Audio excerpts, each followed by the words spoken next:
My Hero Academia started off as a series with nearly infinite potential, and often we'd see characters being teased before they'd ultimately appear and have some sort of importance to the series. But there was a character that many fans in MHA think Horikoshi just outright abandoned. Star and Stripe, known as America's #1 hero, the world's strongest woman, Kathleen Bate, is a character that was introduced late into the story after the events of the Deku Black Tartarus Escapees arc, and we recently did a video covering her fight against Shigaraki, which we might see at the very end of the season, but jury's still out on if we're gonna see that or not. To briefly summarize it though, America's #1 hero makes her way over to Japan standing on top of different stealth bombers, and she meets Shigaraki in the sky, who intercepts her. They have one of the biggest battles ever in My Hero's history, and ultimately Shigaraki is able to come out on top of Star and Stripe while he takes her quirk and uses his decay to get rid of America's strongest hero. Now there's actually a really big political situation going on around Star and Stripe because she's pretty much America's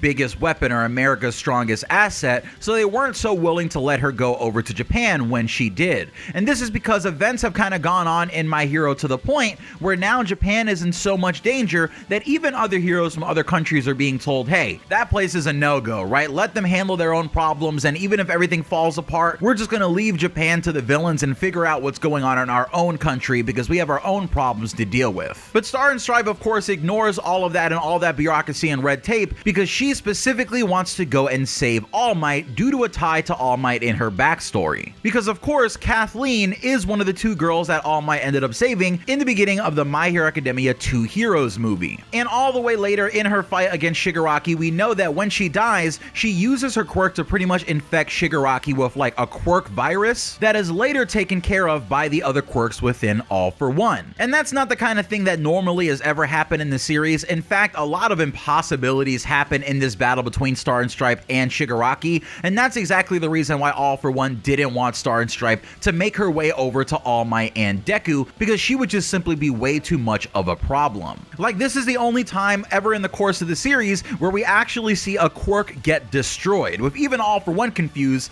saying quirks are only ever created, given, and taken, but they're never destroyed, right? They're never just outright destroyed, leaving me to kind of wonder what happens when a person dies, right? Is their quirk factor still in their body? Does it stay with them even in their skeleton, or is it eventually destroyed at that stage of their life? That kind of is a question that we don't really have the answer to in the My Hero Academia world, but I digress. So yes, All for One definitely didn't want Star to reach All Might, so many people say that of course she had to die, but is that really an excuse for the way that she was used? A similar situation is going on right now in Jujutsu Kaisen with the character Yuki. Yuki, though, at least has had the benefit of being teased throughout the story and having some sort of presence in the events that led up to her eventual death, leading to this death not feeling anywhere near as cheap as the Star and Stripe death. Now, some people will take issue with the way that Yuki was used in JJK, but largely I see people mostly satisfied with the fact that at least she's been around and has gotten some decent focus on and off in this most recent arc. But with Star and Stripe,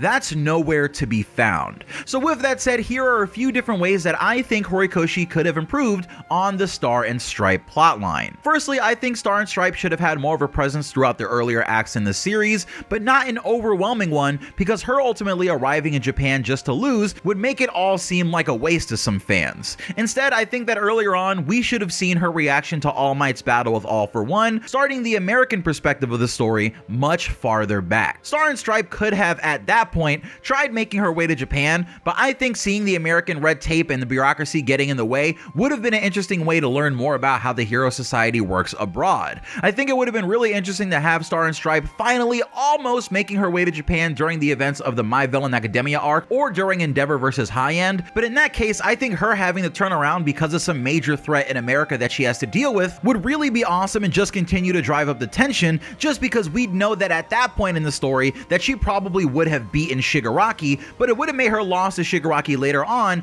all that much more painful, since we know that if she just committed before, she would have just ended the story at that point. Second, I think Star and Stripe should have had a presence in the most recent My Hero Academia movie, World Heroes Mission, where we see heroes from other countries, even the top heroes of those countries sometimes, responding to the humorized incident and trying to best save the world alongside Class 1A and the other Japanese students. I feel like Star and Stripe would have been done a lot of justice from getting some time time to be fleshed out in the movie, considering she was first introduced to us in the first My Hero Academia movie. But instead, her introduction into the story feels like Horikoshi just kind of thought of her out of nowhere after World Hero's mission and decided to make her fit by taking that character who All Might saves and completely changing her appearance to say that these are the same two people. Now, I see the challenges of including her in World Hero's mission, since she's just so powerful that she could have easily handled their leader and pretty much the entire organization just on her own, and we do know that at this time, Star's design hadn't been completely set in stone, because in one of the volume extras we get a look at her early design around the time that Deku comes back to UA,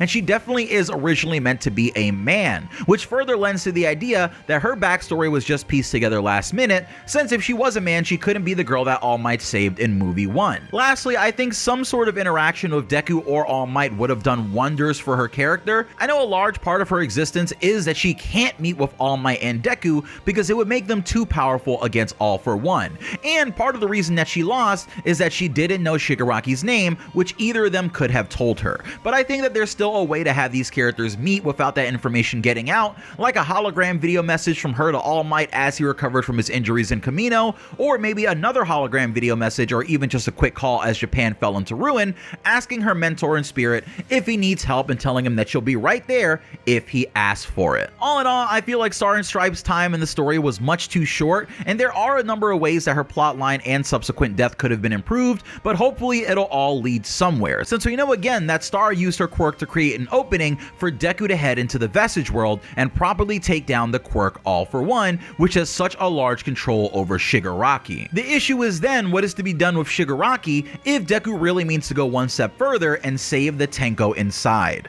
I do likely think we'll see Star and Stripes again, even if it's just in the Vestige world or in some sort of flashback when the battle is nearly over, because if the heroes are going to win, it'll be because of every single thing that's happened thus far, with everyone's efforts towards one goal coming together in the craziest of ways to make the impossible possible. Because after all, what are heroes if not people who turn fantasy into reality? Thank you guys so much for watching this video. If you enjoyed it, please hit that like button to get the video into the algorithm a little bit, since it is January and it's not the best time of year for YouTubers. And if you've watched enough of my videos that you think you want to see more, please hit that subscribe button and click the bell icon to join my league of notifications so you can get notified anytime that I upload. If you want to take it a step further than that, you can click my join button, which would make you a member on the channel, where you can support the channel from one of our 3 tiers, and that'll even give you access to custom emojis to use on YouTube, like my 100% Deku, Shigaraki, or Gojo emojis that you can all get for yourself right now. Appreciate you guys, and next up I'm going to be working on a video discussing all the different One for All holders, so I'll see you very soon.